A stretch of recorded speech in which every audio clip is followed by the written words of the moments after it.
Question 16. What is the final step in the ethical decision-making process? A. Carry out the decision. B. Identify the issue. C. Make changes based on an evaluation of the original plan. D. Consult an ethics expert or committee. Correct answer, C. Make changes based on an evaluation of the original plan. Question 16. Explanation. There are multiple steps in making ethical decisions, including identifying the problem and ethical issue, researching the issue, determining who will make the final decision, evaluating the ethical issues surrounding the health problem, looking for alternatives, carrying out the plan, and modifying it based on an evaluation of the proposal. Question 17. Which term listed below describes the idea that the nurse should do no harm to the patient? A. Autonomy. B. Beneficence. C. Veracity. D. Non-maleficence. Correct answer, D. Non-maleficence. Question 17. Explanation. Beneficence is the principle of doing right by the patient, as in acting in his or her best interest. Autonomy refers to the patient's right to make his or her own decisions regarding care. Veracity refers to the idea that healthcare providers are required to be honest with their patients and always tell the truth. Non-maleficence is the idea that the nurse should do no harm to their patients. 18. Which of the following theories describes the idea that ethical conflicts should be resolved, according to the obligations of the nurse? A. Utilitarianism. B. Virtue. C. Deontology. D. Egoist. Correct answer, C. Deontology. Question 18. Explanation. The answer is deontology, which focuses on the obligations of the nurse as the basis for making ethical decisions. The primary focus of utilitarianism is to do the most good for the most number of people. Virtue theory looks at the intention of the action. The belief is that actions done with good intentions are ethical. Egoist theory focuses on the best interests of the individual. Question 19. All of the following provisions are included in the Health Insurance Portability and Accountability Act except A. Protection of patients' privacy. B. Prevention of patients from sharing their private medical information with their insurance carrier. C. Establishment of the need for institutions and providers to protect their patients' health records. D. Prevention of healthcare providers from sharing medical information with other providers not directly involved in their patients' care. Correct answer, B. Prevention of patients from sharing their private medical information with their insurance carrier. Question 19. Explanation. The Health Insurance Portability and Accountability Act is legislation that was designed to protect a patient's privacy. It requires healthcare providers to obtain written permission from the patient before sharing any protected health information with another individual or organization. This includes protecting the electronic medical record to ensure that data are not compromised. The patient is entitled to share personal information with whomever they choose. Question 20. All of the following statements about informed consent are correct except A. The nurse should never sign consent forms with a patient as this is the physician's role. B. Consent should be voluntary and can only be given by the patient or a legally appointed representative. C. The nurse should obtain consent from the patient after the physician has counseled the patient. D. Informed consent should be obtained before every procedure. Correct answer, A. The nurse should never sign consent forms with a patient as this is the physician's role. Question 20. Explanation. Informed consent should only be obtained by the physician and must be done before any procedure or treatment. The physician is responsible for counseling the patient, including risks, benefits, alternatives, processes, procedures, and prognoses. The nurse's role is to help the patient sign the forms, once the patient has been appropriately counseled by the physician. If informed consent has not been obtained, it is the nurse's responsibility to bring it to the attention of the physician. Question 21. A patient comes into the emergency room with a gunshot wound to his back. He states that the gun accidentally went off while he was cleaning it. What should the nurse do?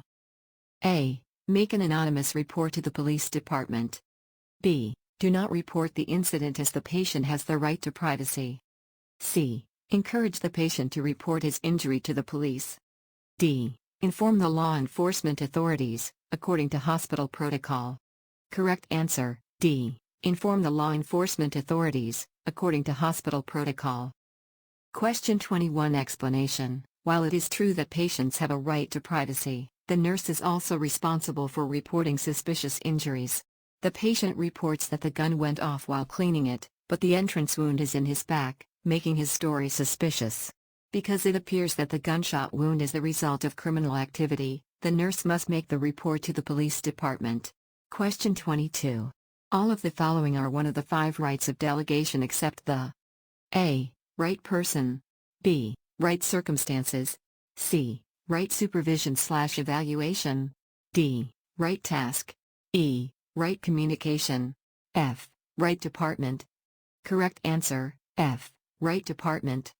Question 22 Explanation. The 5 rights of delegation are the right task, right circumstances, right person, right communication, and right supervision/evaluation. The nurse is ultimately responsible for all delegated tasks and must ensure that she delegates the correct task to a person who is qualified and able to perform the task. The right department is not one of the 5 rights of delegation. Question 17.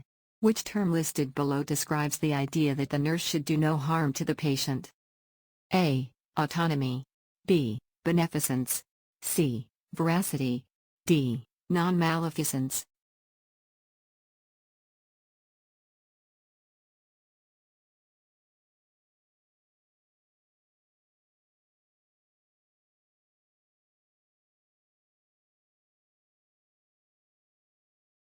Correct answer, A.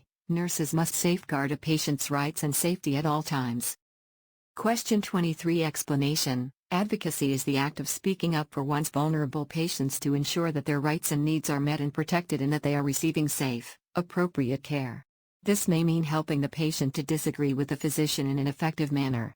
Nurses are never to obtain informed consent. They can assist the patient in signing the forms, but it is the responsibility of the physician to counsel the patient. Talking a patient into a treatment decision with which they are not comfortable is not advocacy. Question 24. What is one way that a nurse can minimize the chances of being found negligent in court if sued by a patient? A. Do what the nurse believes is correct, especially if the physician appears to be making an incorrect decision. B. Follow the physician's instructions exactly. C. Follow the wishes of family members of a terminally ill patient, even if they do not have power of attorney. D. Make sure that the nursing practice is in accordance with the standards of care. Correct answer, D. Make sure that the nursing practice is in accordance with the standards of care.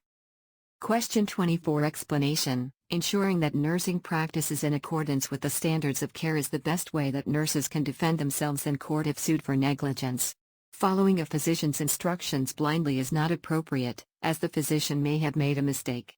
Going against a physician's instructions is also not appropriate. The nurse should communicate her concerns to the physician and move up the chain of command if she still has serious concerns about his orders.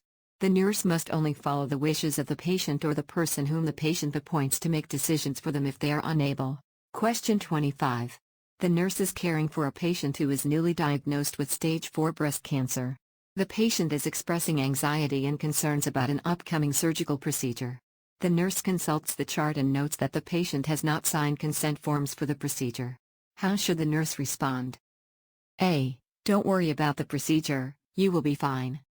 B. A bilateral mastectomy with dissection of the axillary lymph nodes is the most appropriate treatment for your case. C. Let me get your signature on the consent form while we are talking about your surgery. D. I understand that you have some concerns about your treatment. Let me get the physician to come in and talk to you. Question 20. All of the following statements about informed consent are correct except A. The nurse should never sign consent forms with a patient as this is the physician's role. B. Consent should be voluntary and can only be given by the patient or a legally appointed representative. C. The nurse should obtain consent from the patient after the physician has counseled the patient. D. Informed consent should be obtained before every procedure.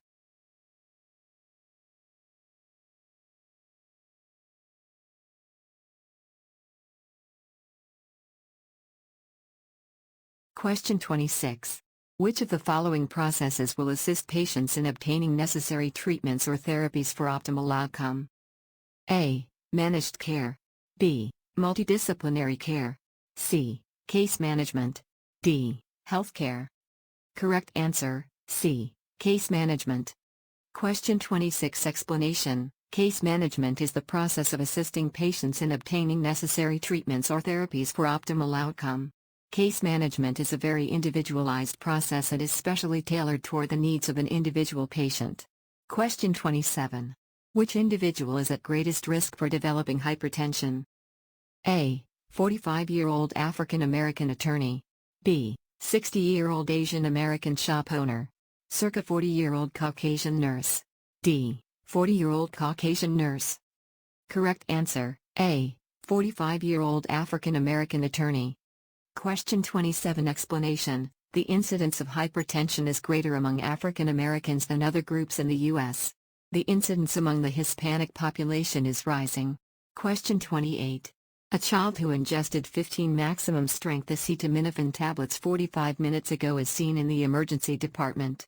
Which of these orders should the nurse do first? A. Acetylcysteine, mucomist, 4H per pharmacy.